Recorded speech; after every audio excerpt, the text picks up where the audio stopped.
Meeting. Oh, there we are. We're online. Good. Great. Are we on, Zoe? Okay, awesome. So I just launched into it without checking with you. I'm sorry. We always start with a karakia to our meeting, so I'll just say that for you.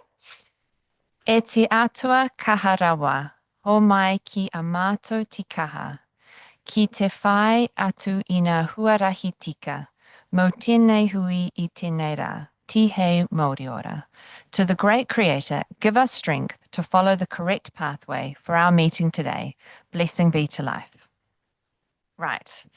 Let's start with any apologies that we have. I note we have an apology from Councillor Philip Coles. So is someone able to move that for me? Alana, thank you. And a seconder. Andrew, thank you. Okay, now disclosure of members' interests. Anything in our agenda tonight that anyone has any conflict with? No? It's okay. Right, that brings me to our public forum. Before we start, I'd just like to introduce you all to everyone at this table. So starting off, we have Andrew Myers, who is our rural representative on the community board. We have Mike Montgomery, who is our council rep for our rural area as well. We've got a lovely new governance officer, Deb. It's her first meeting with us today, so welcome, Deb. Joe, who is our governance officer. Alana Mackay, who is the community board, Cambridge ward, as well as Sue Milner.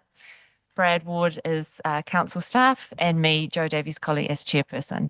So we're actually just going to start with Rob Archibald. He is just, oh, there he is. Welcome, Rob. Come and have a seat. Zoe's got your presentation, and you're welcome to sit wherever you feel comfortable or stand, as long as you push that purple button so we can hear you. And those listening online can hear you, most importantly. Sorry? Yes, she is. Sorry, we also have Elise Badger, who is the deputy chair. She's online from home. So she is here. We just can't see her, but she's there. Welcome, Rob. Well, nice to see you. And fellow board members and members of Cambridge. So I've been asked by Joe to talk about two things tonight. One is the King's Garden Playground Reserve and an update on that. And the second one is a short comment on the Cambridge Half Marathon. So first, King's Garden. We're seeking 2 endorsements, and that's via the council for King's Garden. What they would like would be an endorsement of this board for the renewal of King's Garden. So I'll talk to that. Second one is I'm looking for an endorsement for me to be a fundraiser through the Waipa district or through the Waipa Trust, because shade cloths are not involved or scheduled in the renewal, and I've volunteered to raise funds.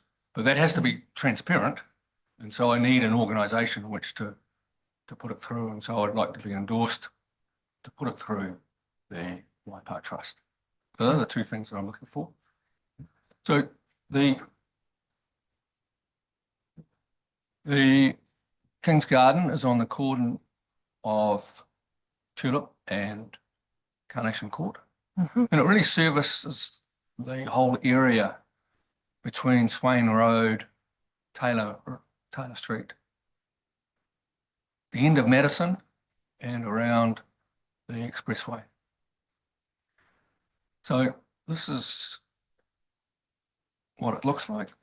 At the moment, it is probably one of the more Spartan playgrounds I've ever taken my children to or my grandchildren to.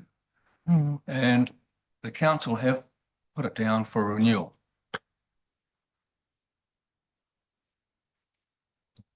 But as you can see, it contains 3 swings and a slide.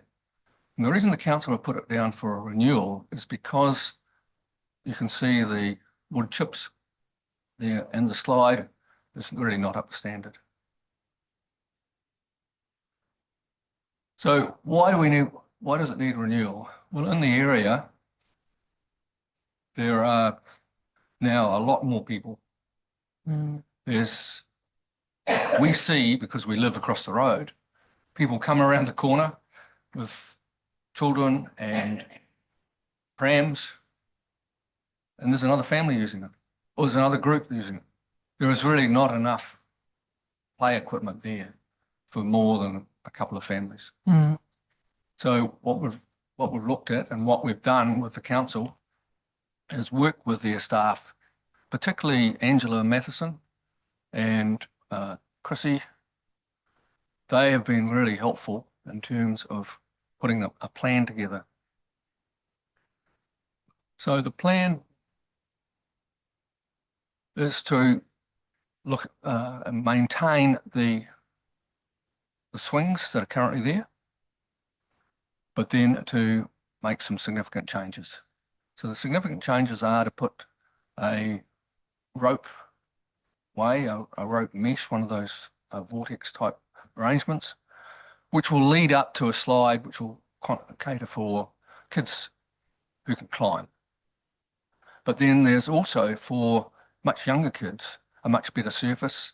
Having toddlers or crawlers crawling on wood chips isn't flash, and so we'll have a much better surface. And there'll be also other pieces of equipment. One of the things that I like about what the council's proposing is that they propose to have at least one piece of play equipment in each park that they renovate or play area, so that there's an ability for disabled kids to have at least one piece of play equipment in their area. We've also looked at putting a bench in there and a table, so that there's families can have lunch and so on. We often see, looking across the road, people playing there and having lunch in that area. So a shade sale would enhance that particular, but it's not part of the council's renewal. So it's going to cost, we've had two quotes through the council, between 18,500 and 25,500. I have about 3 organisations that potentially have said yes, they would be interested in funding, but we really need the structure behind it. So we need the Waipa Trust to support it. So that's why I'm looking for some endorsement to actually go forward and raise that money on behalf of the community and on behalf of Waipa Trust. So to conclude, what's happening next is that we're looking forward to the 30th of June, when the council will make its decision on whether this will be part of the budget. If it is, then I would start raising money on the following day, because there's a very short time, because the ideal time to put the shade sails on is when the play area is being renewed. If we put it in afterwards, it's going to be extra cost. It also potentially disrupts the playground surface. So it'd be much better to have that in place. And obviously I need to have the funding in place as well at that time. But the good news is that the council is planning to, if it's all approved, to have it operational and start work on it, and well, not operational, but start work on it in September. So I look forward to your endorsement and your support. That'd be great. Thanks, Rob. Right, any questions for Rob? Local service clubs for possible sponsorship. I've only talked to Rotary. Good. And we're in a position right now where we haven't been able to disclose the plan of what's put in. Right. Pretty much about now. Yeah. So I can't really go out to them and say to them, here's the plan and here's the money we need. We've only just got that sort of information. Yeah. Okay. Well, that would be good, because I've recognised the need for a playground in that area for quite a while, so I'm delighted that you've actually doing it. I think that's wonderful because I think that's one of the issues we have. We have these lovely big subdivisions and we say, oh, yes, we'll have a playground, but we're waiting and waiting. And thank you for doing that. Really appreciate what Well, you do. really, I've sort of sat on the sideline, really. The council, Angela Matheson particularly, has done a huge amount of work on it, and they've canvassed the community. You know, so it's been a pretty big effort and on their part, and well done, actually. If we can get the budget across the line, we'll be good. Rob, thanks. I just need clarification about what's the Waipa Trust? Is he referring to the Cambridge Community Board or a separate trust? Okay, so I am not particularly familiar. All I've done is sign up the papers of what the Waipa Trust is, and I've been asking to go across and sit down and have it all explained to me as to where I would sit and how I would operate. Through the chair, I can just elaborate a little bit further on that. Waipa Community Trust is a trust that is set up for initiatives for the community to fundraise. It can be a body for holding those funds until it's all realised and the project can go ahead. It just provides a vehicle to help fundraise for the community, primarily for assets in the council domain. I mean, I want to be able to fundraise, but through a very transparent. I don't want to be like, I can't go and fundraise on my own, bottom line. And when I belong to clubs and so on, that's straightforward because you are a club and there's a vehicle in which you can go and fundraise. But this vehicle seems to be fine. So, but I've got to understand how it works. So. Right, absolutely. Any other questions for Rob? No? No. Great. Oh, thank you so much. So my second topic is that I've belonged to the Cambridge Harrier and Athletic Club. And each year for the last 13 years, they've run the Cambridge Half Marathon. I've put my hand up to manage that event for the next 2 years. Wow. One of the issues they have is the cost of traffic management. And for those people who have been runners or observe runners on the road, you'll see fewer and fewer of that species on the road. It's not because they're roadkill, it's because people are worried about them being roadkill. And so the traffic management costs are huge. And so this year we've postponed having a public half marathon for Cambridge, despite the fact that 500 people come for it. It's just that the traffic management alone would cost us $22 per person. Wow. That's before we start looking at all the costs that we have involved in terms of timekeeping and food and water and all those other costs. We think that the Cambridge entry fee would obviously have to go up to cover this, but we can't put the entry fee up to the national relays or the national road races or say Rotorua half or full marathons. Can't do that. So we've got to look for fundraising, either fundraise for that or a combination of fundraise and entry fees have got to go up, but we can't be in the sort of $100 mark. It just wouldn't work. But it's good for Cambridge because 500 people turn up. And, we would like to continue to run it. So our plan is take a step back this year, sort out how we might be able to fundraise or whether there's an alternative course. The course we currently use starts from Cambridge High, goes out Swain Road, down Zigzag Road, Hogan Street, Fencorp, and then down Flume and Aspen and back through Mangakawa Village and back. So it's a 1-lap course. We will have this year, just as a club practice, an alternative course, but it hasn't reduced. Now we've got the quotes in, which I got in today. Hasn't reduced the traffic management costs because it's on a time basis, not on a distance cost. So we're in the same issue. So we aim to start again in 2025. So Okay. that's where we're at. That's a shame. So Yeah.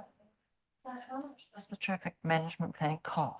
Because I know you've got the various service clubs out there manning the route. Sure.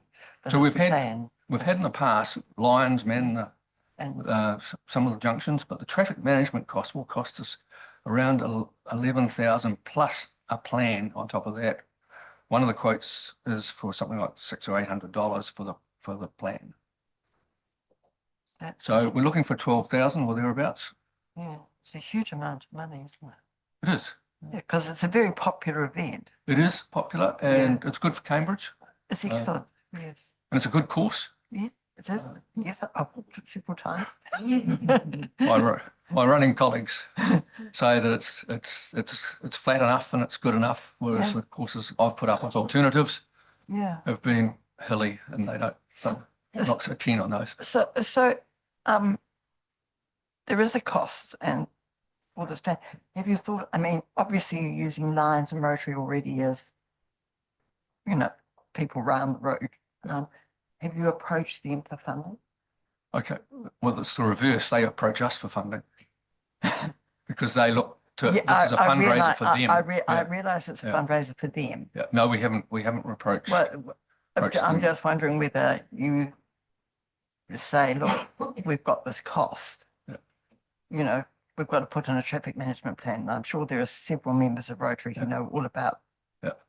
So traffic it's not just a management. plan, it's all the Yeah. cones you see out. Yeah. the But Trinity. they understand the costs involved because that, you know, they've been involved in Yeah. businesses that have had to do Yeah. them. So they may be, you know, I mean, it's not a guarantee. I can't promise for them, but I think it's worth going back and explaining to them that although it's lovely having them, you know, the service groups out there manning Yeah, the route, it would be really good if there could be some, you know, just explain the situation. Yep. I mean, if they don't know, so nobody tells them, no, they won't know. sure. Thank you, Sue. Any other questions for Rob?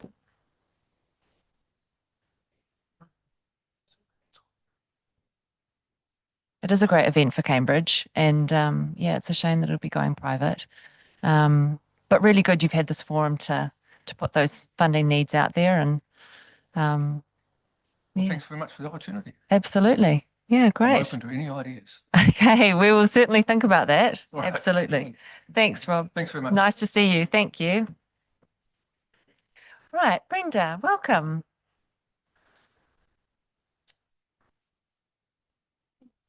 Nice to see you.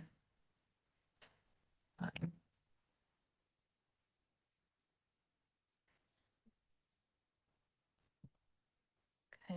My presentation's not quite that relaxed.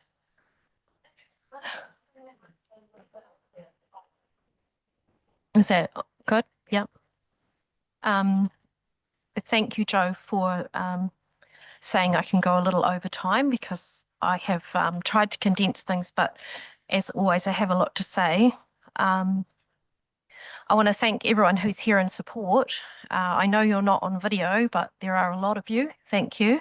And we wanted the signs tonight, so it's pretty clear why they're here. They're not just here for the meeting, they're here specifically as they are opposed to the fluoridation of our water.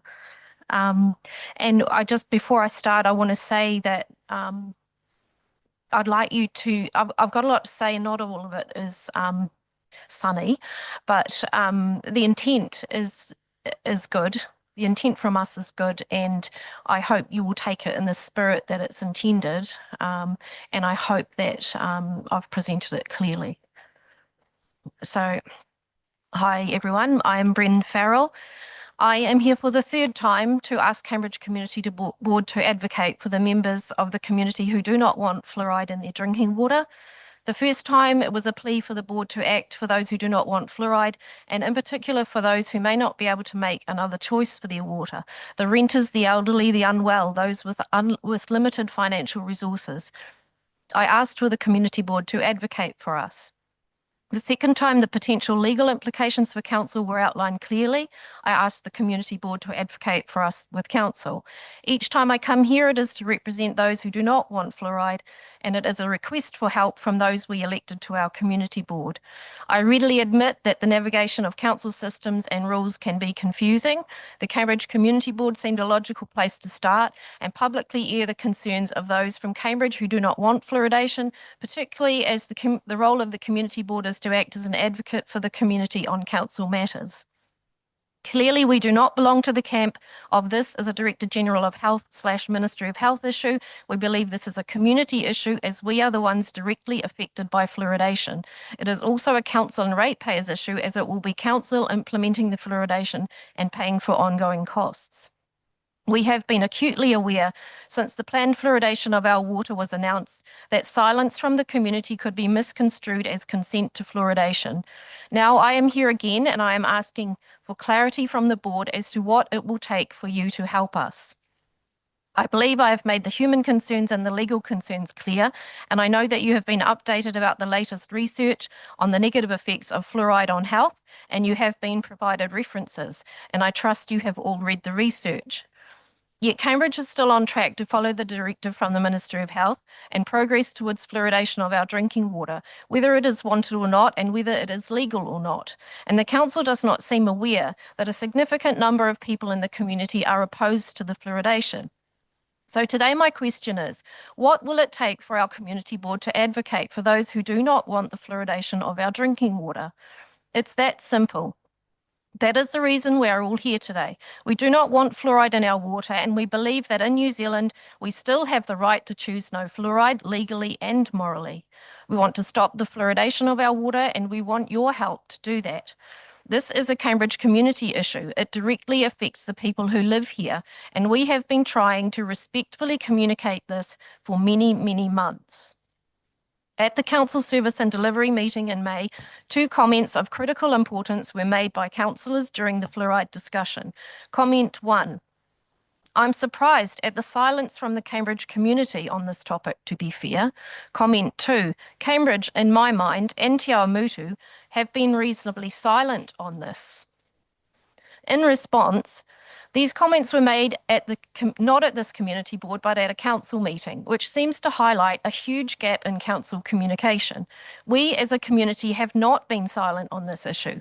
We have made multiple attempts to have our concerns heard by our community board and council.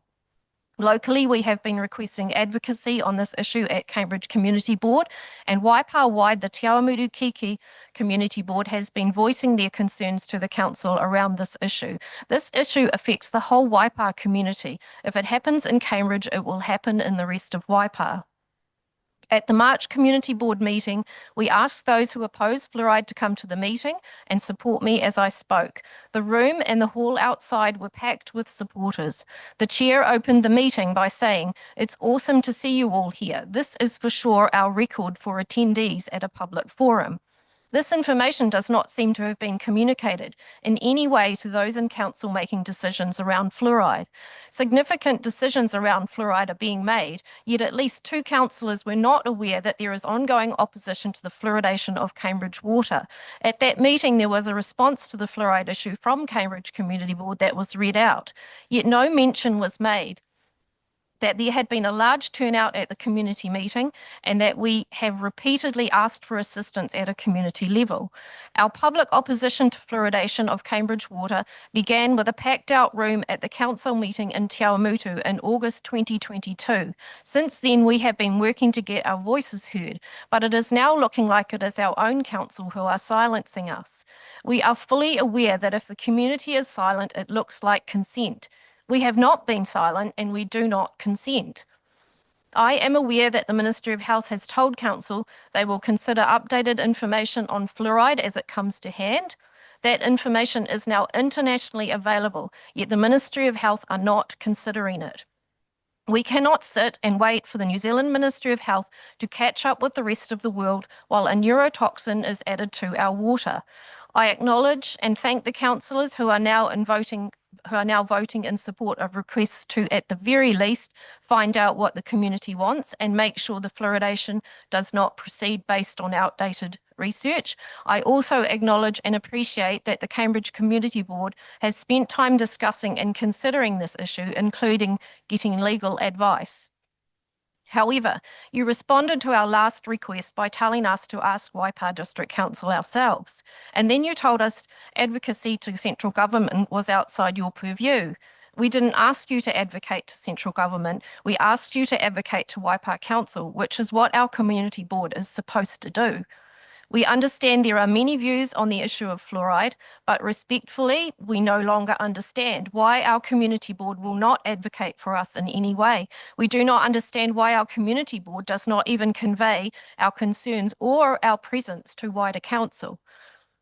So while I ask, what will it take for our community board to advocate for those who do not want the fluoridation of our drinking water? I also ask that you understand that this is new to us. We are not elected to do this. We are learning as we go. We may make mistakes and we may take a wrong path along the way, but our intentions are good and for the benefit of Cambridge. We're not trying to create a divide between ourselves and the community board. We are not wanting to dump and run or blame or put down board or council members who are also part of our Cambridge community. We want to have some open communication, the chance for a discussion, the opportunity to have our concerns genuinely heard by council and the wider community. The addition of fluoride to our water is a big deal. Those of us who do not want fluoridation genuinely believe through our research that fluoridation of drinking water is not good for our overall health and well-being, and it does not improve dental health. We are a part of this community, and the fluoridation of Cambridge water is a community issue, and we would really appreciate some help. Thank you.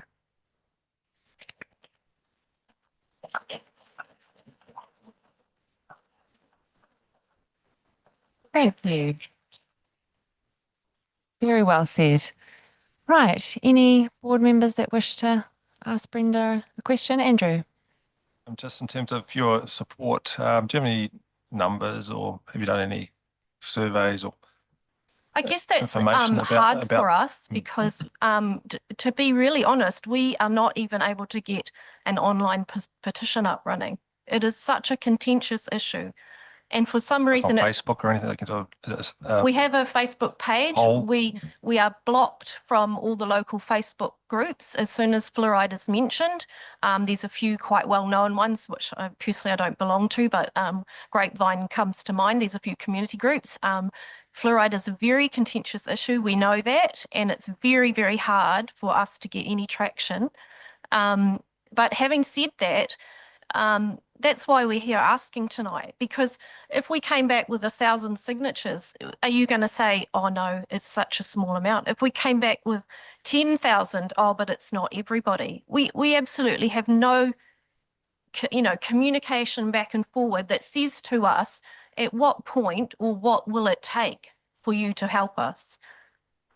Perhaps more, I was just taking from a statement you made that you had the community support or you're representing the community. So I'm trying to understand the quantum of that. So I guess when I say community, I mean a large number of these people here, and these are representative, one out of each family or two out of each family. And the question is, why do our beliefs not matter? Why does the fact that we don't want fluoride in our water not trigger you to do anything to help us? This is the third time I've been here. I know Kane has been here more than once. And I really struggle to understand why, if we are a minority, which, let's be fair, you don't know if we are either. We don't know if we are. You don't know if we are. But why is that relevant? We are part of this community, and the fluoridation will affect everybody in this community, and it's whether you want it or not. And it's water that is being provided by the council for the community, yet we don't seem to have any voice whatsoever in what's in that water. And we're here saying we don't want fluoride. How do we get someone to listen? That is really the crux tonight. Why do 50 plus people here tonight, why do we not count? We are Cambridge people, and we've been asking for assistance, and we don't know how to navigate the system. We're not elected. We don't know the system, and we're learning, but it's like banging your head against a wall to get any progress.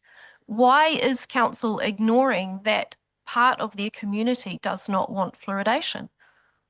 And it's not a Director General of Health issue, because they don't drink the water in Cambridge. They don't pay for the water in Cambridge. We do. And also the point that government is funding the installation, it's still us paying for it. We're all taxpayers. So we're paying for something to be installed, and then we're paying for it to be added to our water. And we honestly, truly believe it's a poison. And the research backs that up. If you read the research, it backs it up.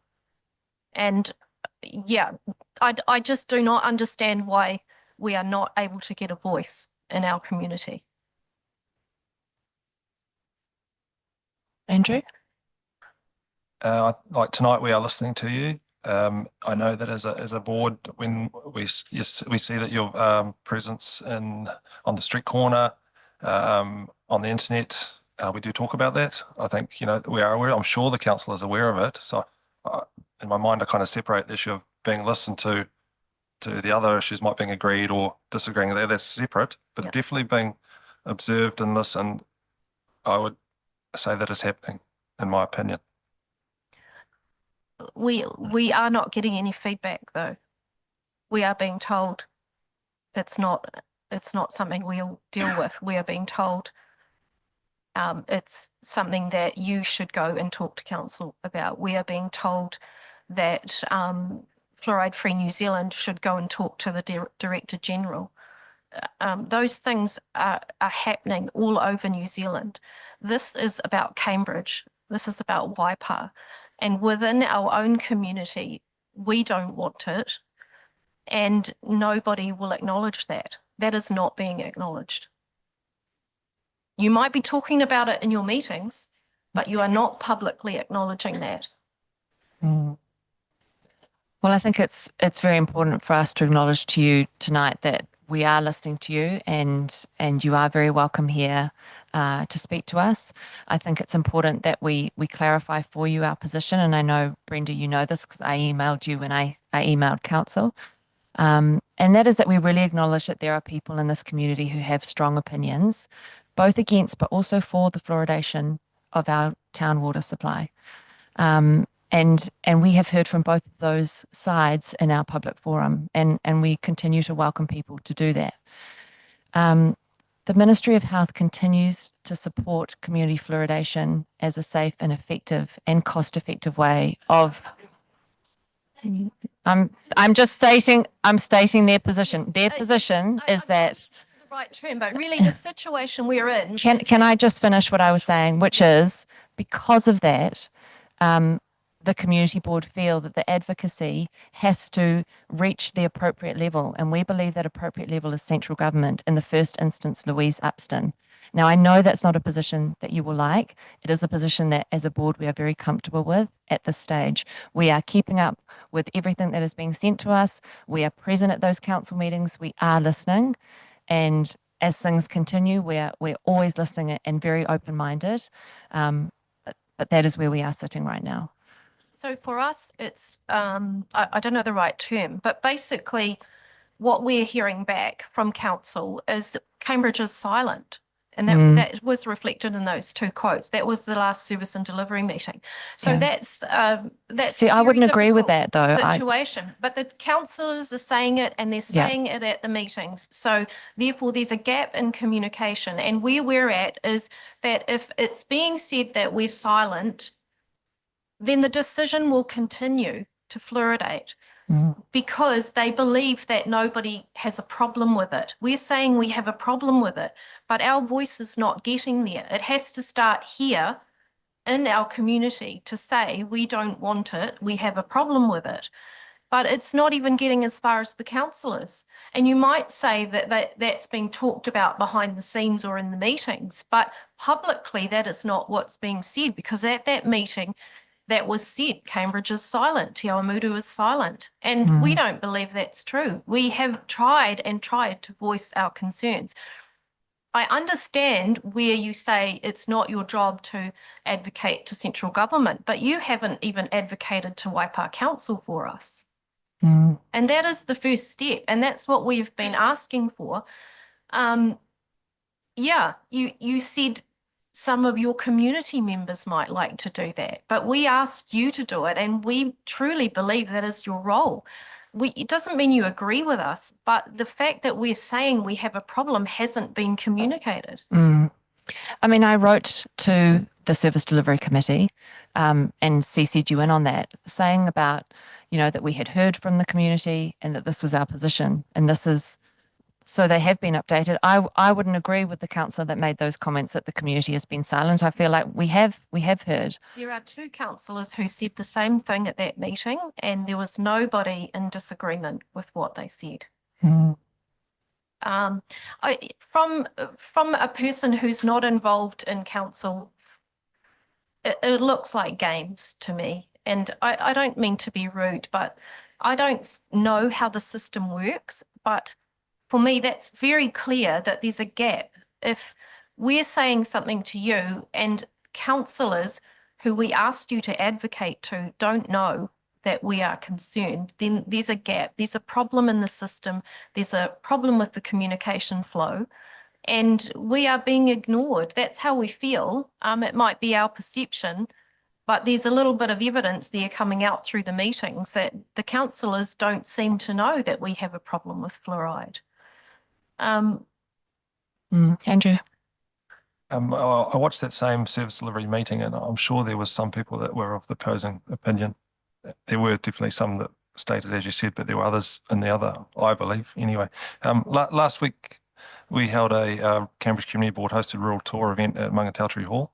There was significant communication that went out in advance to that event, asking the public and ratepayers to come and voice their concerns in the community. I mean, this was a rural event, I take that, but it was put on the agenda, and I did bring it up as one of the items for people to talk about. What was that? What was put on the agenda? Sorry. I brought up the fluoridation of the Cambridge water supply for people to talk about, amongst a whole of other issues, and there was no feedback from the people present at the meeting about the issue. Well, I'm not saying there's nobody concerned. I'm just saying that is what happened at that event. I appreciate that you put it on the agenda, but you did put it on the agenda in a rural community, and their water is not being fluoridated. Is Te Mero, what happens with the water in Te Mero? Anyone from? No, they have their own water. Yeah. So, I mean, thank you for raising that. However, they are not going to be fluoridated, so it's not a concern for them. And I've had people on the street say that to me. Oh, we live rural. It doesn't affect us. But what about the rest of us? What about the people who can't afford a reverse osmosis filter system? What about those who have to move house and then they've got to either take their system with them or they have to purchase another one, and either way they've probably got to pay their plumber to reinstall it? What about those people who can't, just as said at the last council meeting, the last service delivery meeting, choose to purchase their water somewhere else? They're still part of this community. So yeah, I just cannot believe that you think that councillors are aware, because they certainly don't appear to be.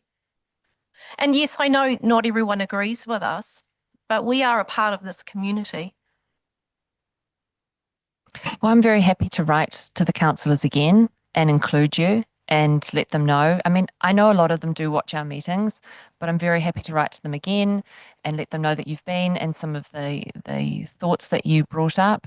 If you're even happy to email me your presentation, just so you can be sure that all of those councillors have received your presentation and are aware that you were here. And you're right, the TV doesn't capture all the folks behind you, which is a shame.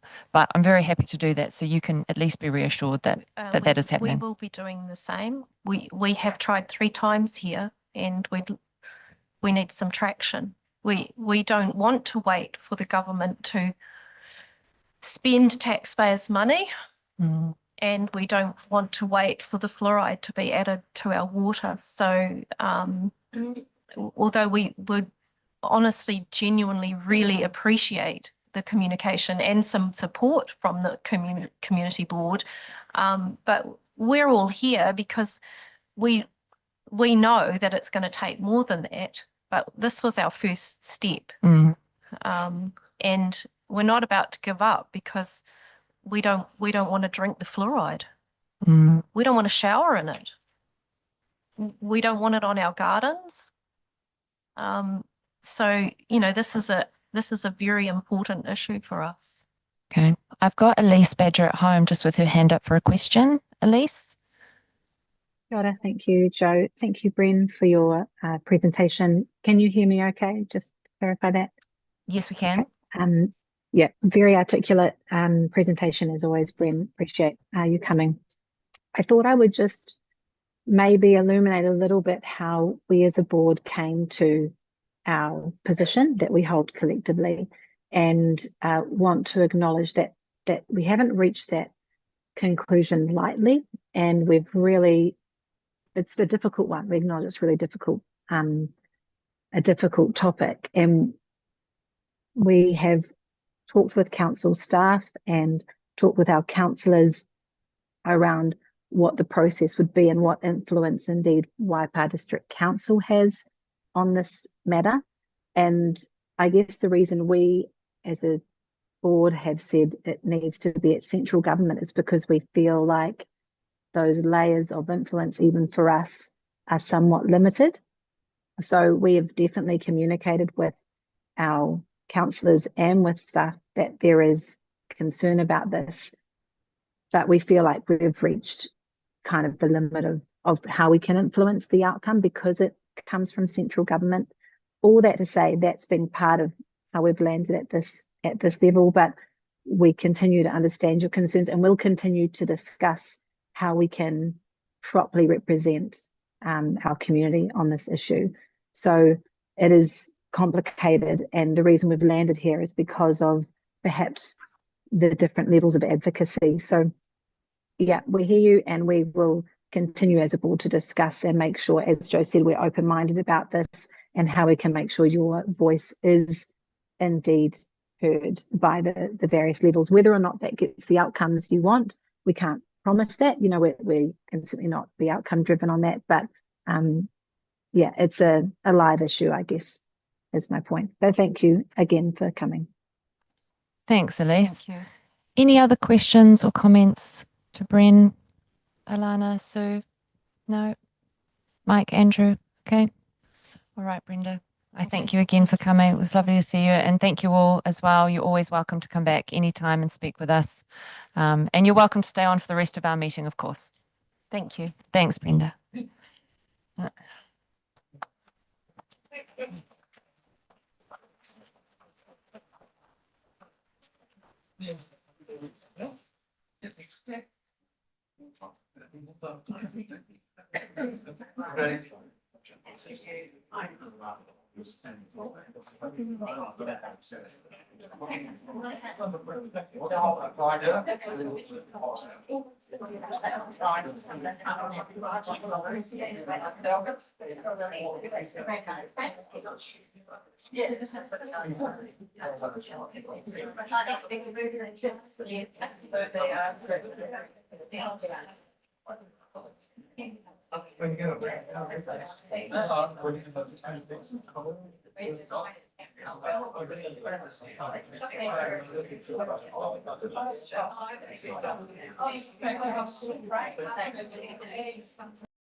Right. Hi, Cam. Hi, Craig. Nice to see you. Thanks very much for coming and chatting with us. Sorry about the wait there. Appreciate you waiting. Great. Oh, can you push your button? Just that purple button in the front. It says talk. Yep. That way. That's it. There you go. Okay. Now you're Okay. on. Great. All right. Thanks very Welcome. much for having us along. Not nearly as exciting as the last topic, but Hey, you could make it. Maybe they heard we were coming because everyone left straight away. But we're just here to it's more of an education piece. We do EV charging infrastructure. We EV is the name of the business we are. It's a division of Well Networks, so we're community owned, same as Waipa Networks here. So we cover the Hamilton patch, but we do a lot of fast public charging, and we're sort of expanding that out throughout New Zealand, partly through a partnership we've got with the Waitomo Fuel Group, another local organisation. So it seemed like a good fit, the two of us together. They've offered us their fuel sites, which are throughout New Zealand. Obviously, not all suitable, and some don't suit EV charging, but the bigger, newer ones sort of do. And that, as a group, they're sort of doing a bit of hydrogen, a bit of EV, and obviously, fossil fuels, which will carry on. The industry at the moment is, as you probably know, it's gone a bit quiet at the moment in terms of EVs, and that's partly the government legislation has sort of changed the rules a little bit, so it's not quite as attractive, but overseas it's still going sort of 100 miles an hour. So at some point it'll sort of hit us again as a community and a country. So we're here really just to give you some information on, we'll take you through a PowerPoint, just some high level facts on EV charging, just so help your understanding, and happy to take any questions on it. And then if at some point, EV charging in the local community is something you want to look at, we're happy to facilitate that as well. So I'll let Craig take you through the PowerPoint. Cool.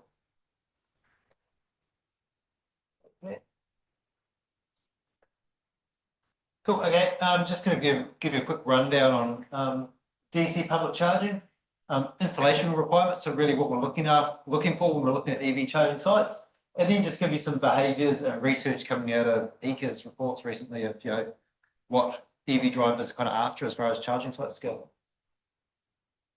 So we probably focus on DC EV charging. So these are kind of faster chargers, but then there's a wide range of fast chargers too. So the smallest chargers we put in is probably like that picture there that we have scattered around a bunch of countdown or Woolworths supermarkets now in the Waikato.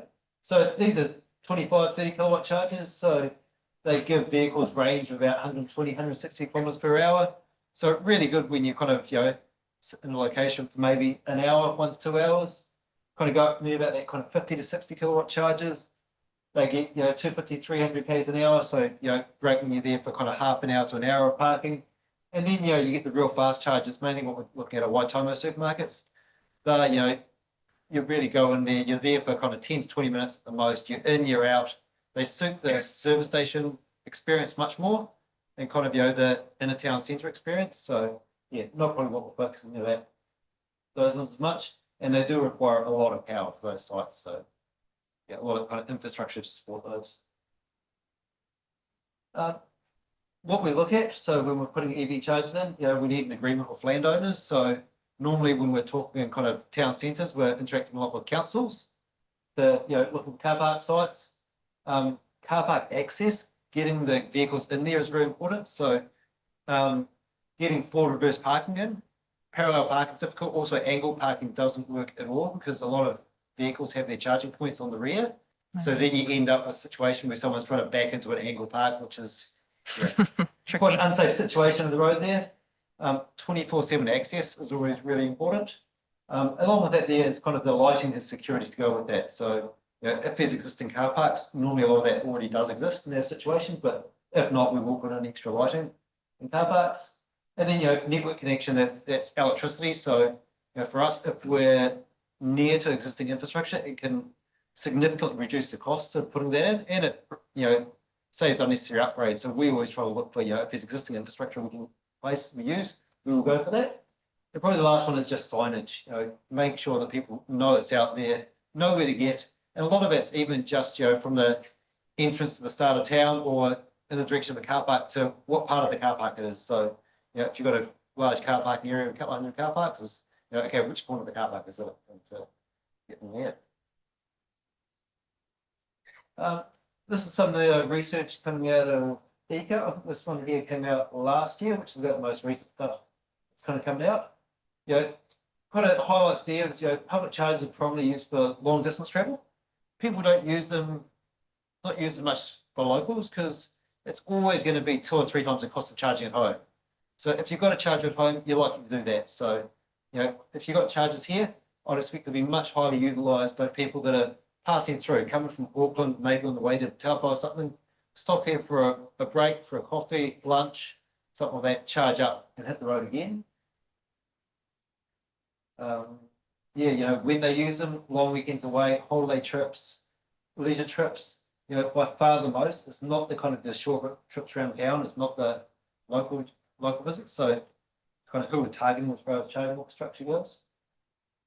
So the benefit obviously to the community is, you know, someone's going to come here from, I don't know, Auckland on the way to Rotorua, they're here for a sports event, they park up, charge, and they'll spend money on the community. That's sort of the upside. And we had this same conversation with the Raglan Community Board, and they sort of, you know, once they sort of understood that a bit better, like the percentage sort of just came down to locations. Nobody likes to. Another reason people don't like them is they don't want to lose car parks. And as you know, your car parks are a premium in most towns these days. Can just, you know, push in cycling, which is great, but no one wants to give up car parks. So then it's really is just finding a location that's, I guess, you know, a walking distance to the restaurants and amenities, your bathrooms, that sort of thing.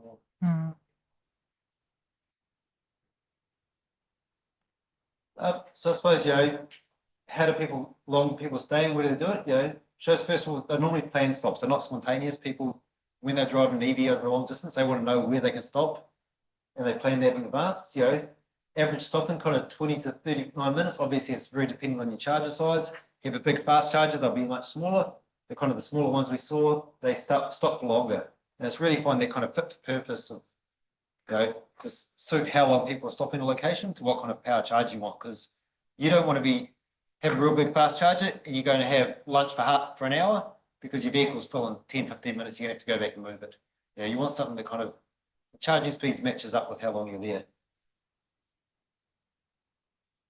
there. As far as what EV owners are after, you know, the main complaints at the moment is not enough public charging on routes I travel, you know, and range anxiety. There's still big ones out there for EV owners. They want to have that comfort. They know they can go somewhere. There's the charging infrastructure there. You know, I suppose it's like the fuel stations, you know, there's heaps of them around. The charging is it's new and it's just kind of catching up to the number of vehicles we have and really looking at kind of being ahead of the vehicles. So then as the vehicles grow, the infrastructure is there and ready to use. Also, it's kind of, you know, deploying charges. It can take us, you know, a year normally by the time we kind of negotiate with councils, make sure the energy's there, get the whole project lined up. So it's not something you turn on overnight. So you need to be looking at kind of, you know, the vehicles that are going to be in the market in a year's time, not for today.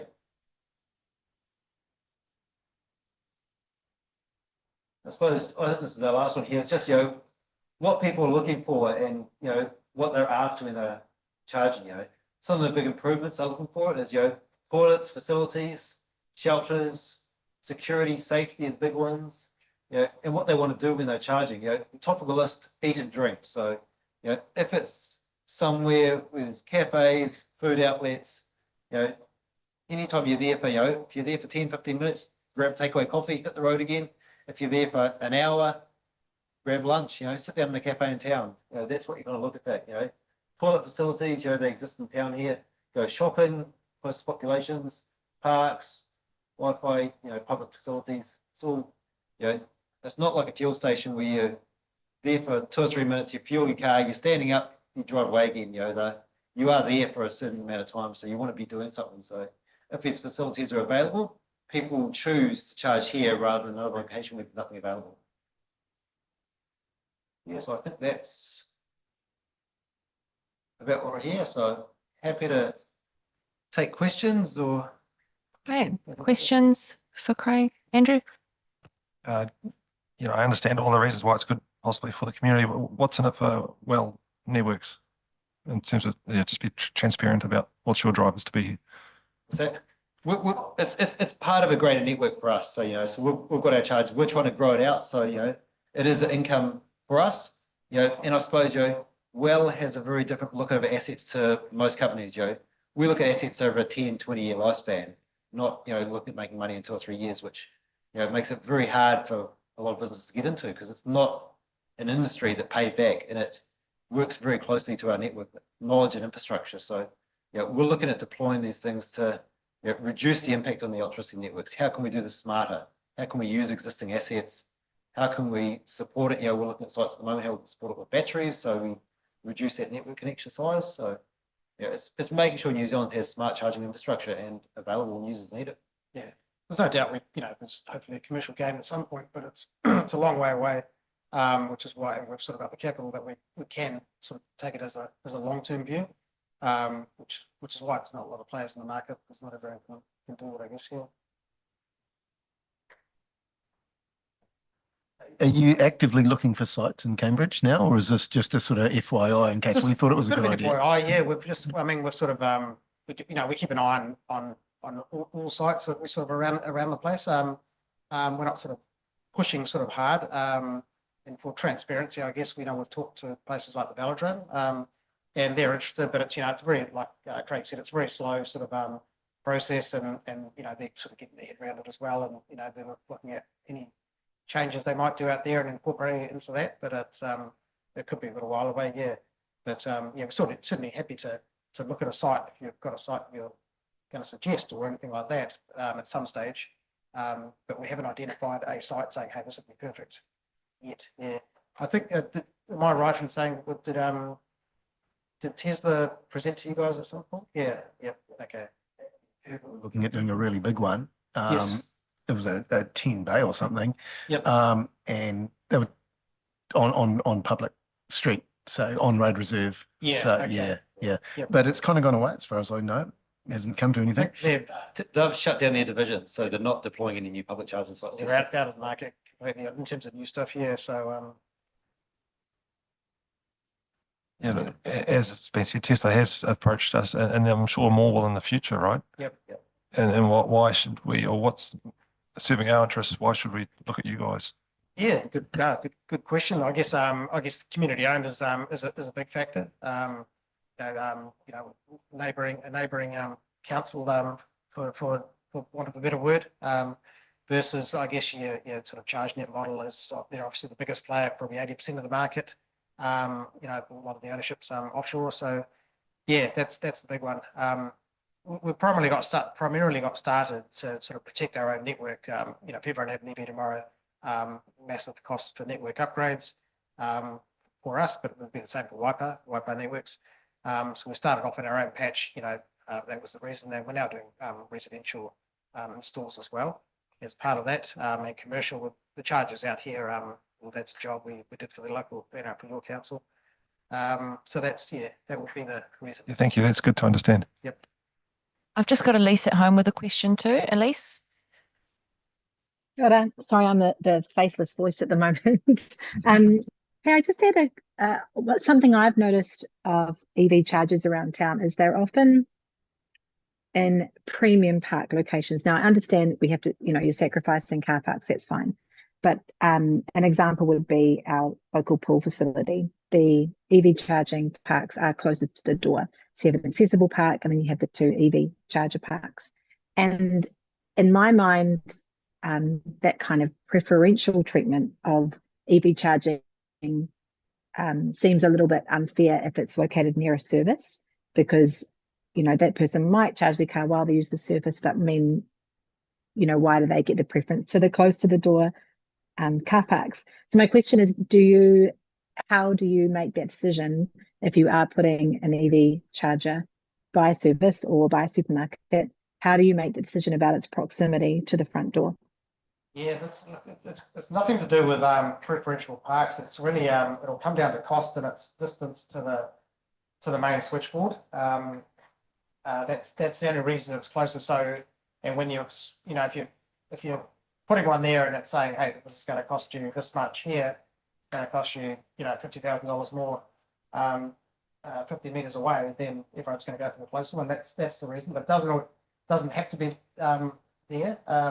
But that'll be the driver for the ones that you've seen, I'm guessing. Okay. Yeah, I assumed it would be cost based, but it is, I reckon, something that we should think about when we're placing them in public community spaces, is Yeah, how I it agree. naturally Yeah, it kind of doesn't look creates a good either. preference. Yeah, it doesn't look good because people sort of feel like, they're taking the prime parks, which isn't sort of the drive, I guess, yeah. Much more thank common you. powering them off an existing building, because you try to get them to as close to as possible to the building to, bring down the installation costs. When you're bringing them in more large car parking areas, it normally means looking for where the transformer or the electrical infrastructure is, and you're, locating it close to them. So, really, as far as the facilities goes, it doesn't come into as much. It's the electrical infrastructure is how close you can get to that. Okay, thank you. Thanks for that question, Elise. Alana, Sue, any questions? These guys, just watch that mic. A couple of years ago, the community board was approached with a couple of sites. And I think the board we denied a bit about it because we were a bit concerned that these were sites that were convenient to town, used by people coming in and out. Are you envisaging, how long are you envisaging that it's going to take to charge up a car, and what's going to happen? How do we then say, somebody parks their car, charges it, goes up, and they go off to shop, etc. 2 hours later, they eventually come back. And how do we stop that? You can curb that behaviour by having essentially a fee. What's the name for it? Yeah, it kind of, we like our trust, we have an overstay fee. So once Yeah. your vehicle is fully charged, Yeah. you start paying per minute for basically Right. for parking there, and That gets people to move in their car pretty quickly. Yeah. motivation to move on. So Yeah. And it's really effective. Yeah. really, from an asset owner for an EV charger, we want people to get in there and move out as much as possible, because you want it to be available for the next person. Yeah. You don't want someone sitting there and not charging. Yeah, because they're busy shopping. Yeah, we don't want a whole lot of complaints. Yeah. And that's really how you got to design, your charging infrastructure for the location to make it make sense for, if someone's going to be here for half an hour, you don't put one of those really massive EV chargers in that's going to be filled in 10 minutes, because they don't have time to go shopping. You align it for how long people at a location. For a few years, we had all our charging was free, and also at countdowns put out Woolworths and Hamilton, and people would park there for the day and get off to work, and it was so we're getting all these complaints, and we didn't want to start charging, but it was the only way to sort of curb that behaviour, and the tariffs were low, but it was enough that would stop them doing that. Yeah.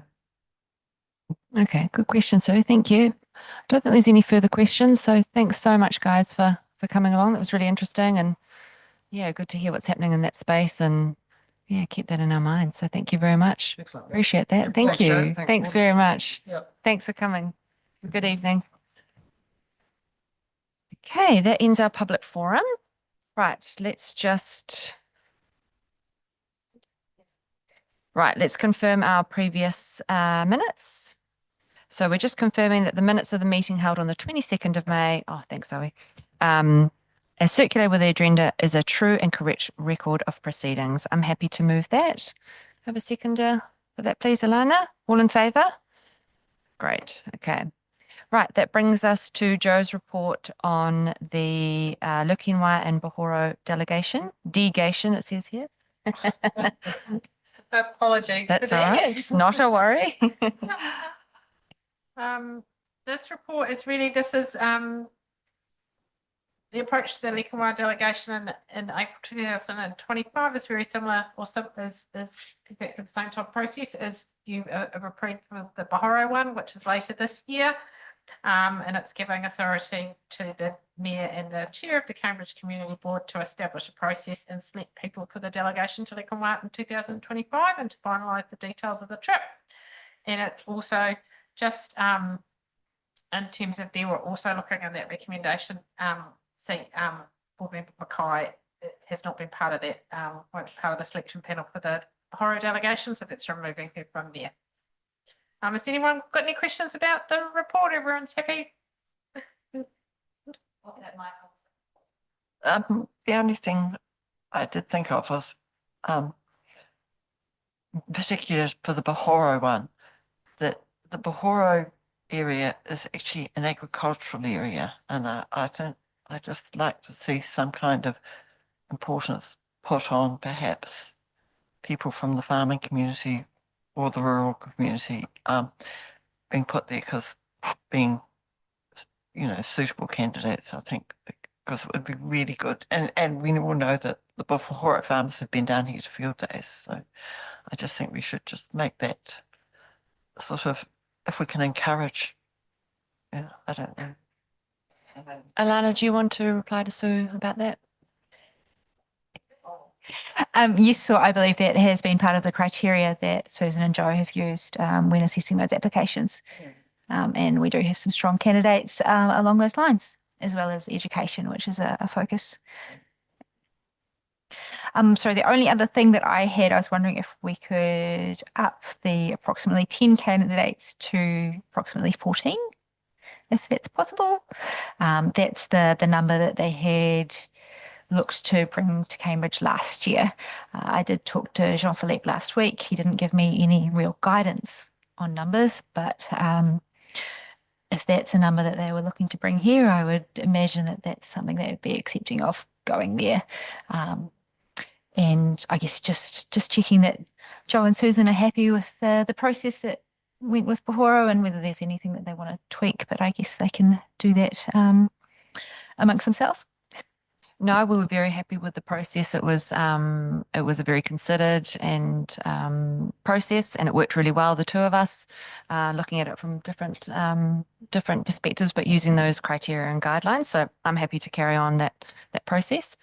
So yeah, I think we're ready to move that. Yes, because I think the number is not stipulated in the recommendation itself, so that can be just noted for the selection panel of the chair and the mayor to take into consideration that the number should be greater.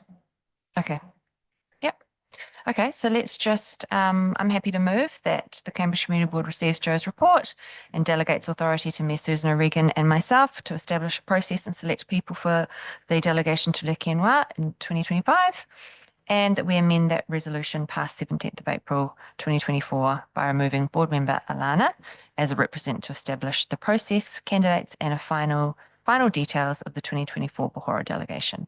So I'm happy to move that. Can someone second that, please, if they're happy to? Andrew, thank you. And all in favour? Great. Okay, that's carried. Awesome. Okay. Thanks, everyone. Melissa, welcome. Nice to see you. Thank you. Thanks, Joe. Right. Back into the LTP game. Exciting times. Well, no, we didn't. That's why we're here again. So yes, with the deferral of the 24-34 LTP and obviously developing an enhanced annual plan in its place, we're kick-starting the 25-34 LTP. So the memo sets out, the report sets out our approach, key challenges, projects and the likes, but I suppose the work done to date on the previous LTP will be used as our starting point. So we're not looking to kind of rehash everything and start from scratch. We have got a really solid base.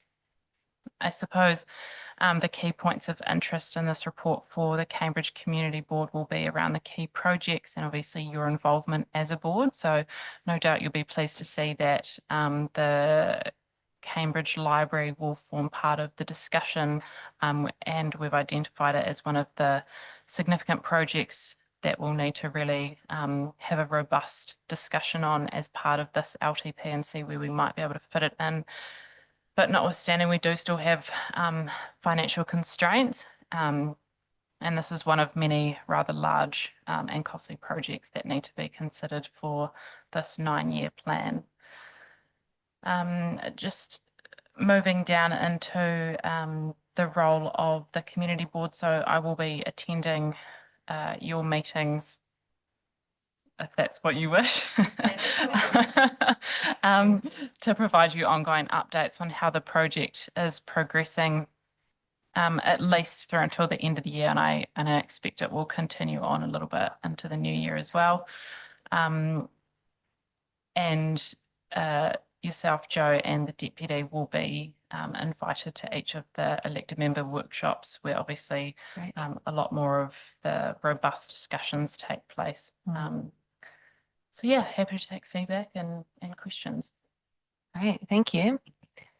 Any questions for Melissa on her report? Mike? Sorry, I called you Mark. So Melissa, aside from the key projects, if Cambridge Community Board wants to start talking about much more minor budget line items, like their discretionary fund, which is reduced under the enhanced annual plan, but in their submission, I think I recall they were happy with that as a temporary. When do you think would be best for Cambridge Community Board to start requesting or advocating for those lesser budget line items? That's a great question. So the existing budget as it stands through the last LTP will be presented to council at a workshop on the 6th of August. A second budget will follow, I think, early September. So it will be around that time. But one of the things that we are making sure is that we take the feedback received through the enhanced annual plan into consideration when we start to frame up these budgets. I acknowledge that the projects listed in this report are just the more significant projects, but we are also looking at a grants and funding review as was done through the last LTP or the enhanced annual plan. So yeah, it'll be around that September timeframe, and we'll bring that back for discussion obviously at that point as well. I have observed that when you get a budget line in place, it kind of tends to be quite sticky. So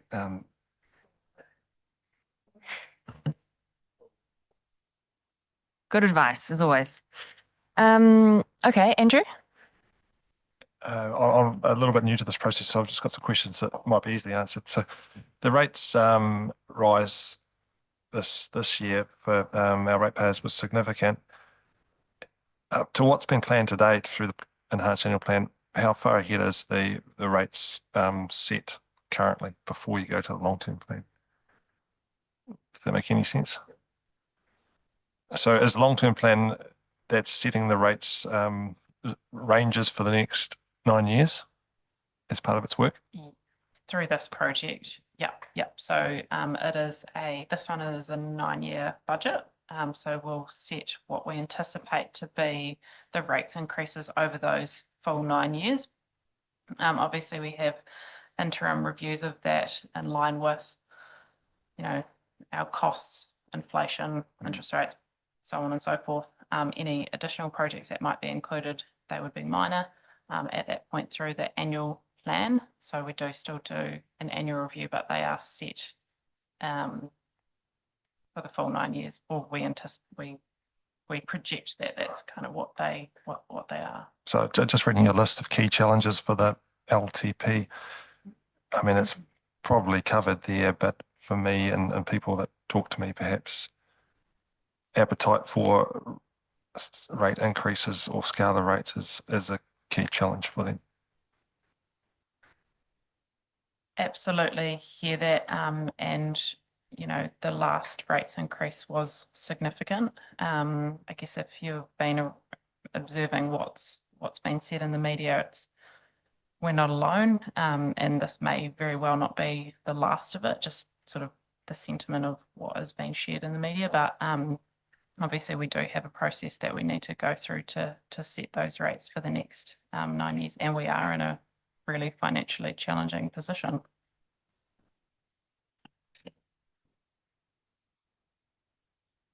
Any further questions, Alana Sue? Just a quick one. The workshops, will they all be live streamed?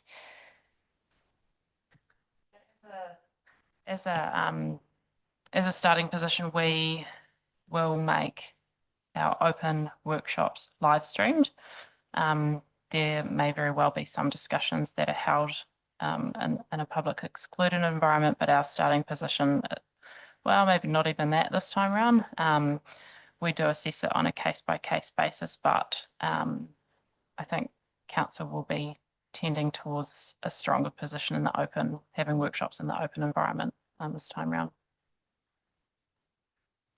How would you like us to communicate our thoughts around this LTP to you? Is that verbally through the workshops? Is it writing to you formally? How is the best way for us to really get in there? It's probably a mixture of both. So I think through these sessions, just getting sort of that feedback as we go. Obviously, we did receive your submission through the enhanced annual plan, which I did mention will be considered going into this long-term plan. But yeah, I think having discussion as part of this forum, and then maybe a follow-up email if that's required, depending on what the feedback is. But yeah. Okay. Then I just had a couple of questions around the timeline. Need to find it. What does AMPs mean, please? So that's an activity management plan. So Okay. it's basically a plan that we establish to manage our assets, and we have them for each of our major asset classes. Okay. Yeah, I'm not across the detail. That's of all right. it. No, I just wanted to know what it stood for, and then I can go and do a bit more further research. So thank you.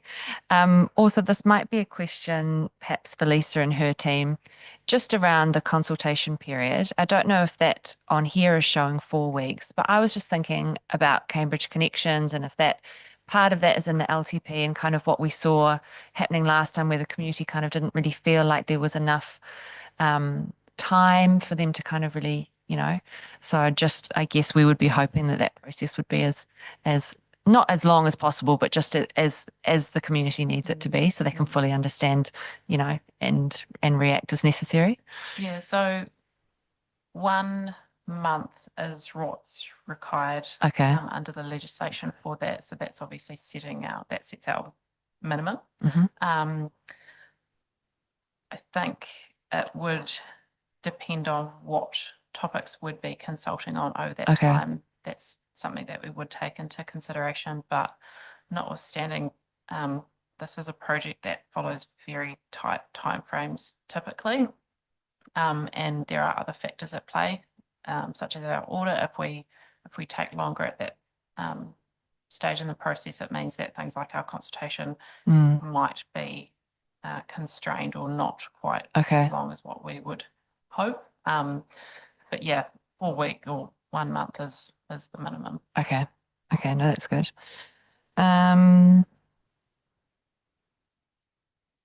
I guess that was my other question about the chances of delays in the processes, keeping in mind that in July we don't have meetings, that, is there a possibility that it takes that little bit longer and then it's not till August, that kind of thing? I guess that's, you kind of answered that. Yeah, so there are instances like no meetings in July that we plan for. I think if there tends to be time frame slippage, it tends to get, and when we get into that budgeting phase, it really depends on how many rounds of budgeting we have to go through, acknowledging it probably takes about 4 weeks by the time we do a cut of the budget, present that to elected members. The managers have to then go back and do a recast that needs to go to our finance team, and they need to do the workings behind that. And then it obviously needs to go through our executive team and back to council. So it can get quite delayed through that stage of the process. We are looking to adopt a draft budget this side of Christmas. It will probably be the last council meeting for Christmas. But yeah, that is the aim at this stage. Okay, great. Thank you. All right. Any further questions for Melissa on this, or any thoughts that you wanted her to hear while she's here? Please. Just pick up on your point about Cambridge Connections, which is in there in the major project list or the key project list, and you raised the point about the short consultation. The consideration of Cambridge Connections in the context of this long-term plan, that will be about assigning some budget to carry on the work of Cambridge Connections. Nothing more than that. So Like it's not an especially controversial point how many thousands you put into the next stage, which will involve huge amounts of public consultation. Okay, so it's one is process, the second is substance. So just wanted to clarify that. You'd be happy with that position? Yeah. Sorry, Joe, I just had a quick question. Elise, sorry, go ahead.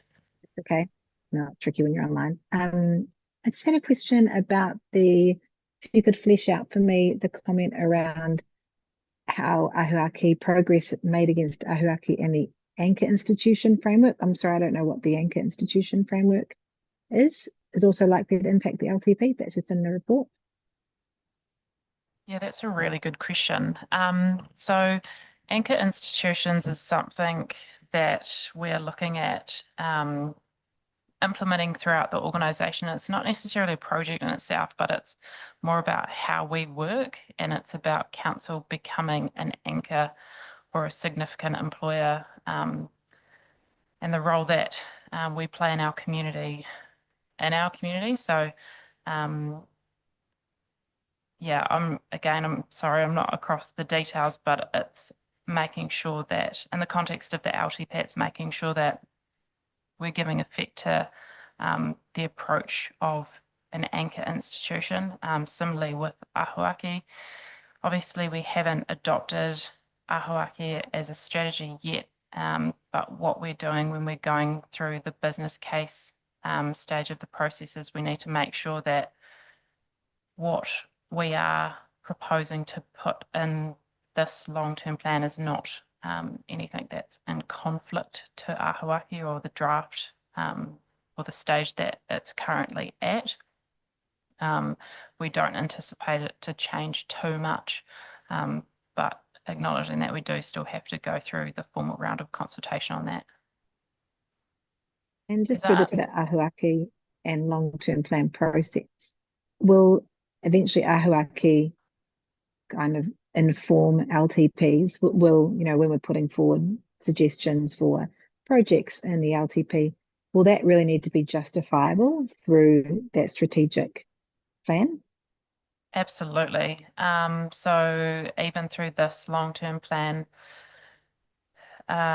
we are making Ahuaki or proposing to make Ahuaki one of the principles for consideration. So in the context of our strategic planning framework, Ahuaki sits, it's our highest order strategy. So everything that we do should have linkage or lineage through to Ahuaki. And So that's, in order for our, sorry to interrupt. So for our submissions, if we can point back to Ahuaki and where perhaps what we're suggesting kind of fulfills that strategic plan, would that be kind of a good way to try and get our things across the line? Yes. Yep, okay. Definitely. Thank you. Oh, the other quick question I had, sorry, was in the communications, in the Gantt chart, and it says prepare CD. What does the CD stand for? Consultation document. Oh, just documents. Okay, cool. Thank you.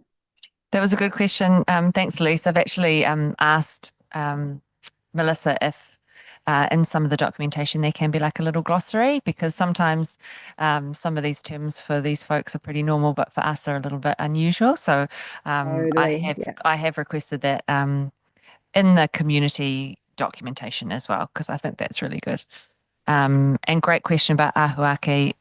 Let's definitely remember that when it comes time to submission, that we can link back to that. That'd be really important. So thanks for that one. And I'm sorry I'm not jumping on you. Where your little handprint goes up on the screen is where the painting is, and it all blends in. So I'm sorry that I'm not seeing you. Thanks that you're texting me, because I'm seeing it through there. So apologies. Okay, and sorry for just jumping in, but I'll just, No. audibly wave my hand. You jump in anytime. All good. All good. Thanks, Jane. Thanks. Okay, any further questions from anyone for Melissa? No, I think that's pretty good. We are really pleased that you're here, and we're looking forward to more of these sessions where we will have lots of questions and start hounding you for all the things that we are really keen to see in the LTP. So thank you so much for coming and waiting till late, and that's great. Thank you. Okay, thank you very much. Right, let's receive Melissa's report. I'm happy to move that. Can I have a second, Alana? Thank you very much. All in favour? Great, thank you. That's carried. Right, let's go back to Joe for the sister cities expenditure report. Thank you.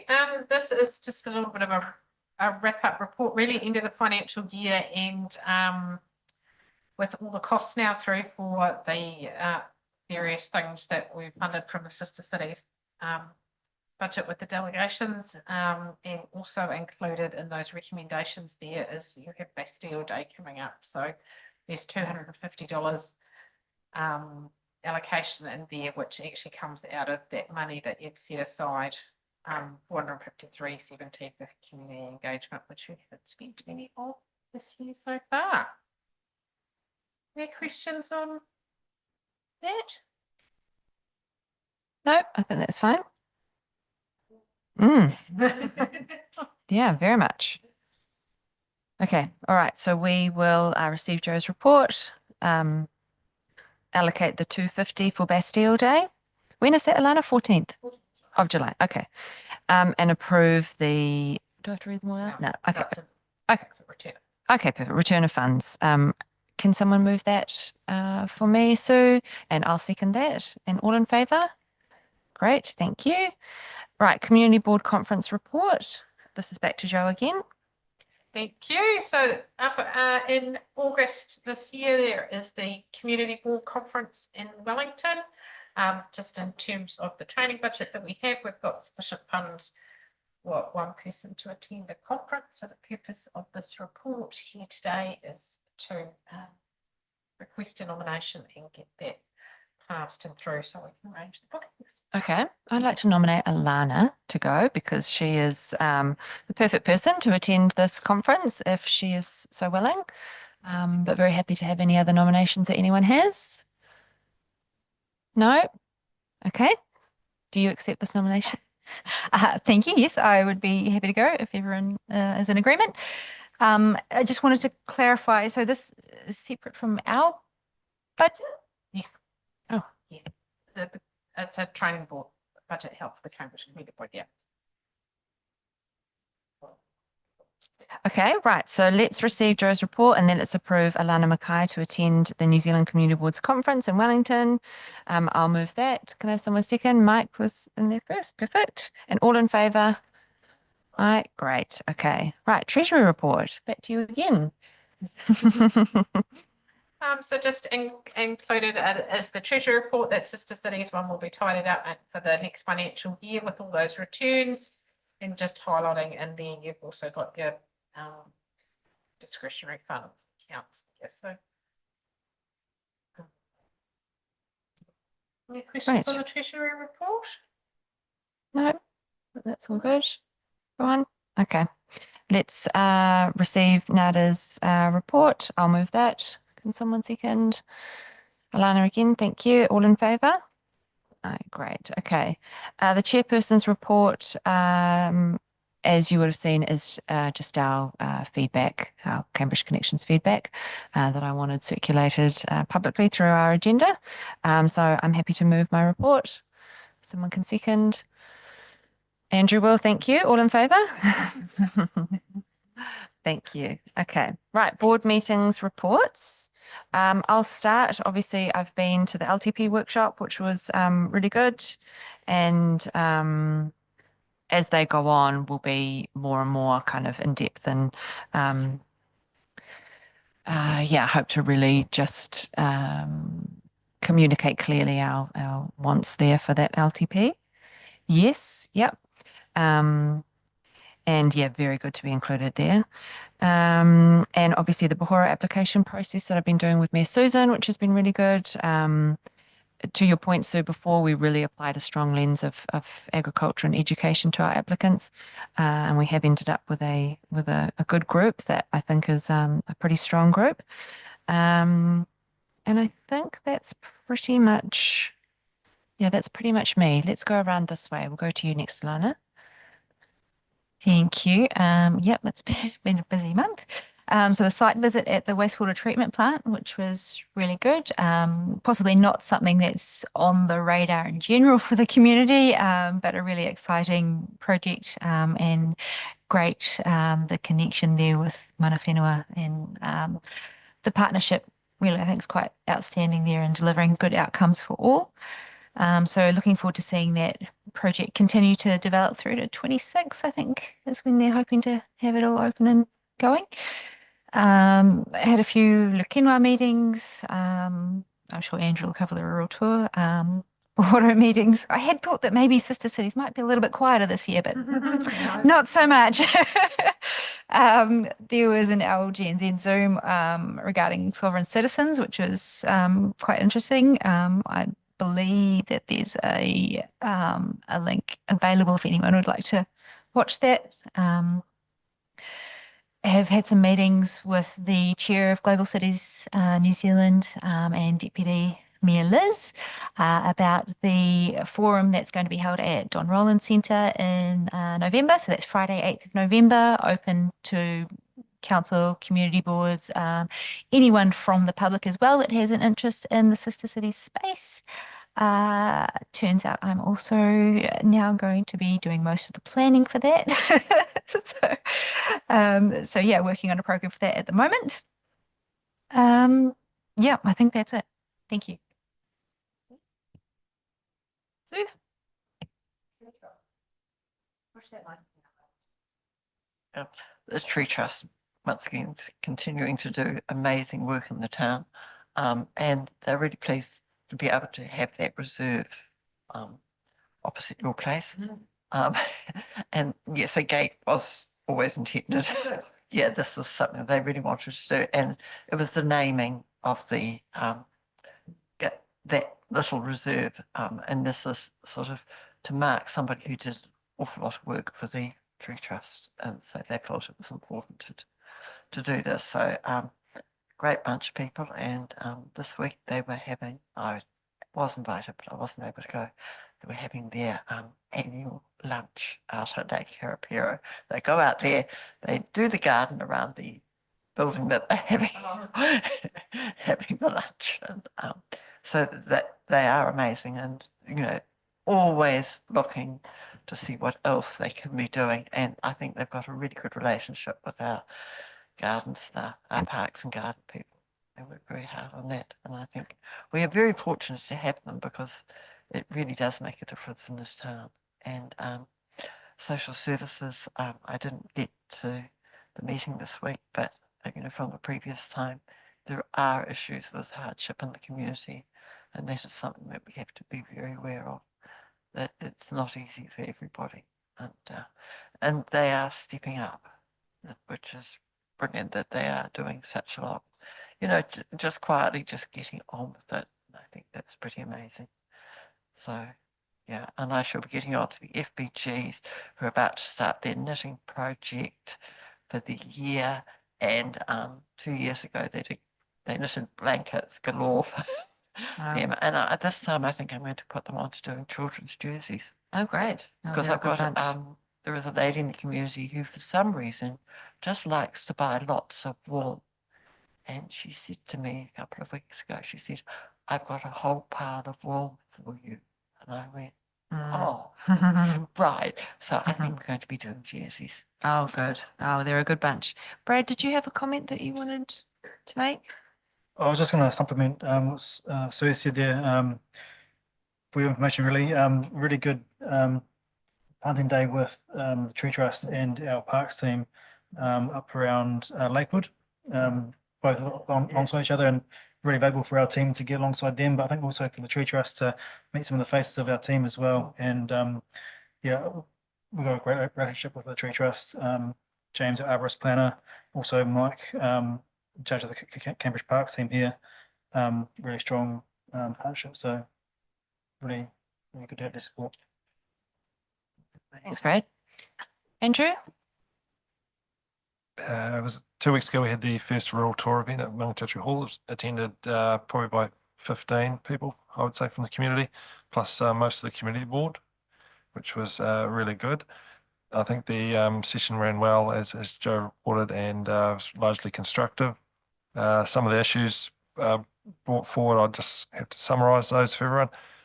It was about kiwi fruit structures was first up, and the active enforcement of resource consent conditions and how they're being built, how they're encroaching on boundaries and close to road sightlines. The look and aura of the structures in terms of the rural zone rules, which talk about the aspect and appearance of the rural zone was brought up. The colour of them being white in nature, being vastly different to the sort of green landscape. Luck at Last Road's brought up as a recurring theme there about that road due to the local Mangatautri residents being sort of a dangerous drop-off and speed of residents on the road. Helicopters being used to defrost in frosty conditions in the rural zone. There's been perhaps an increased incidence of that happening to protect crops in the winter and late spring. Upsetting was perhaps reverse sensitivity. You've got people moving out to the community and then being affected by agricultural activities going on, such as smells and noises and at funny times of day. Sprays is another example of that. High cane spray in the kiwi fruit industry, drifting around and affecting residents. Cyclists, large, growing swathe of cyclists using rural roads, and just management of that with the rural road users. Let's talk about the Finlay Park and the increasing incidence of people, buses with the Takapoto Estate and Finlay Park just growing in popularity and conflict of road users, and there's a tight corner there which is perhaps dangerous. Horror Bridge was brought up. There's some concerns about a dip on one side, and then just the use of the structure when sort of the highways affected. A lot of people using that, and it's some unsafe areas. There was feedback on the cycling strips being built in town, how they've been built, Jarabar design for heavy transport users, which is quite relevant and was well discussed. We had Dawn Ingles and Wayne Allen from I can't remember his title, District Growth. I was going to say Growth. Yes, here they were there, and they did a really good job explaining things to us.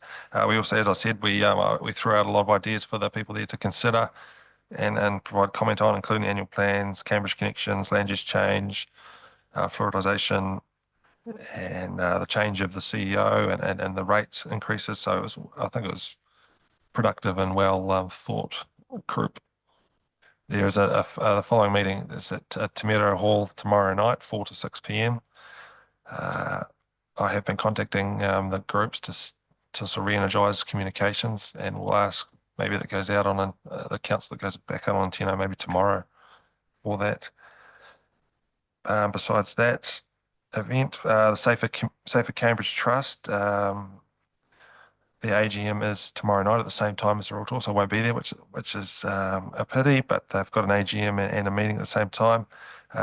In summary, the reports I've seen, they've had a stronger year this year, and they're thankful for the support they've been given from the District Council and community companies and grants in the community.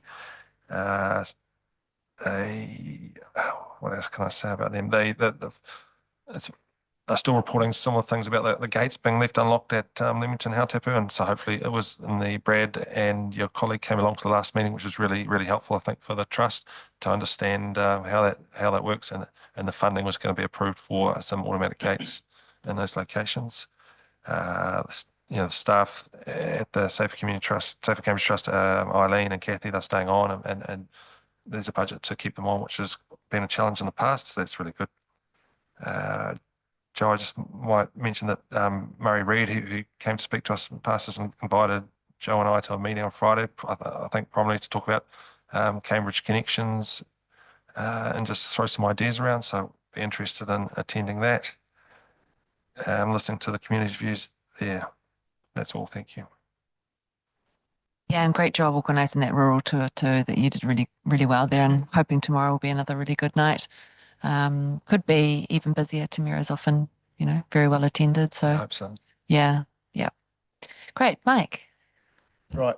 done my usual thing and gone backwards through the last month's agendas, trying to pick out things that you need to know, maybe aren't quite fully aware of. So starting with council back at the end of May, some of these plan change numbers are really tedious, but plan change 20, which is the industrial stuff at the airport on the northern side of the airport, that is now rezoned industrial. Okay, so that has happened. It was a private plan change by the airport. So it's quite a big chunk of new industrial land coming into Waipa, which, you know, will have an impact on Cambridge. The council premises over at Te Awamutu, Roach Street, this is the one that got in the earthquake trouble. This is actually all tied up with staff accommodation, which is tied up with the library, as you guys know. So Roach Street is now being brought up to 50% of code, and staff, the intention is staff and the museum go back in. Okay, so that's a piece of work that is now happening. I don't exactly know what the impact will be on staff accommodation strategy, but it's something just, you know, good for you to know. Okay. Week later, SPMP, the LTP thing kicked off, which you guys are now fully informed of.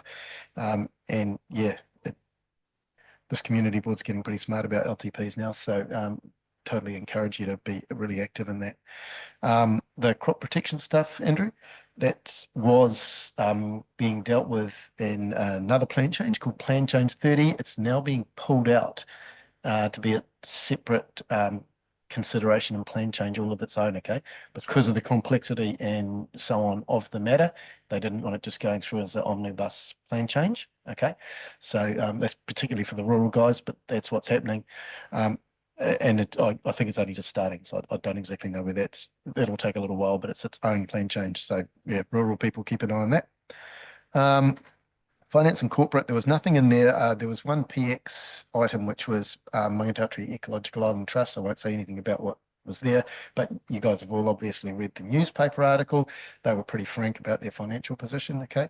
And it's a really significant asset for Waipa.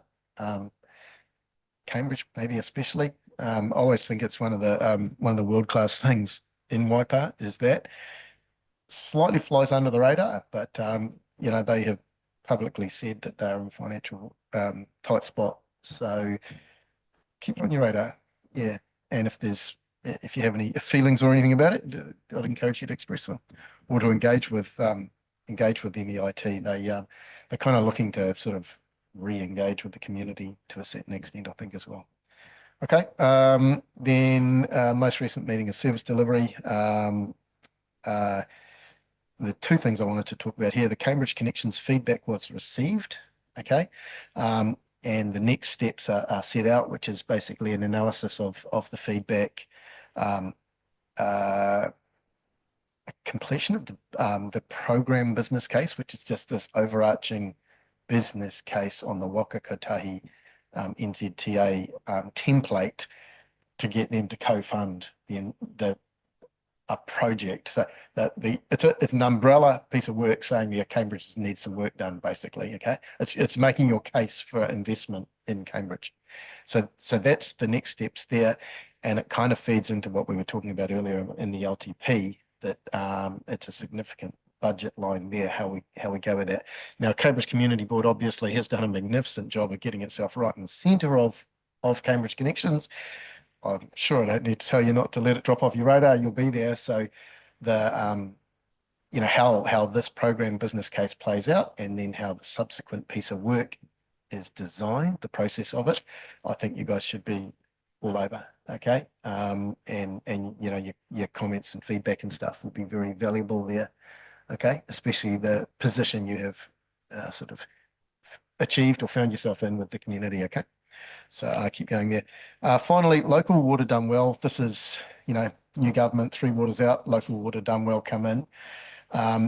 There's a requirement on councils, all territorial authorities delivering water to come up with their plan of how they're going to do water service delivery over the next year. Okay. And that goes wider than just it's a consideration of whether you team up with neighbours. And so there's there's a really tight time frame on doing this piece of work. There's like a year where we have to supply to DIA, Internal Affairs, what our water done well plan looks like.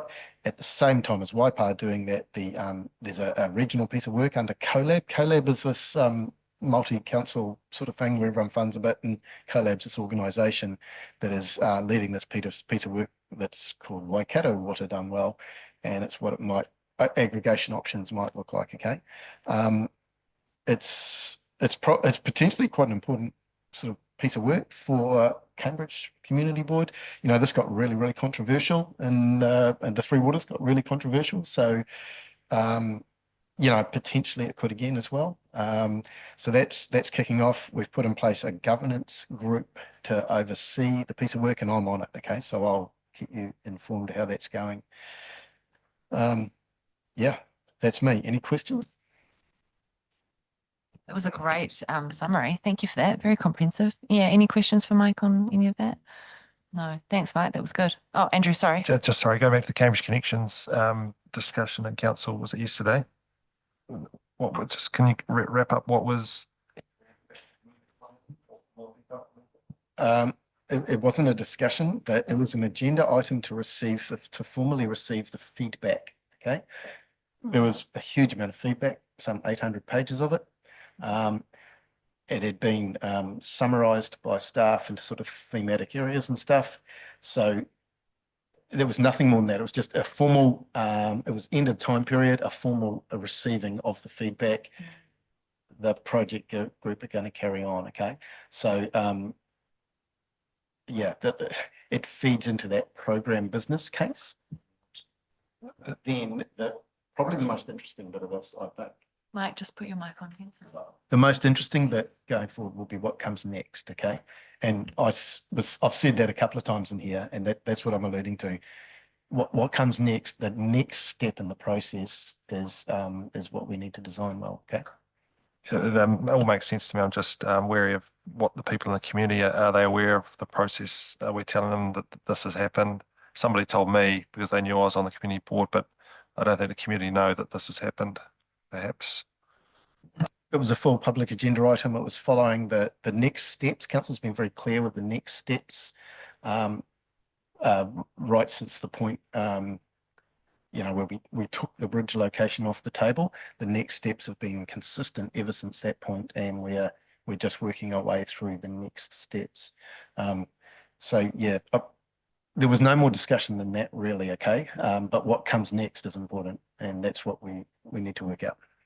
All the submitters were emailed the full feedback and the agenda item, and it was posted on that Third Bridge Facebook page. So I'd be pretty sure that most people would have been able to read the submissions, and I encourage you all to read them. They're very interesting and definitely worthy of our, you know, consideration and reading of them. Okay, great. All right, let's. Do we have when our next meeting is or no? I don't have that on here. Okay, all right, no, that's fine. All right, so we'll just close the meeting now with that closing karakia.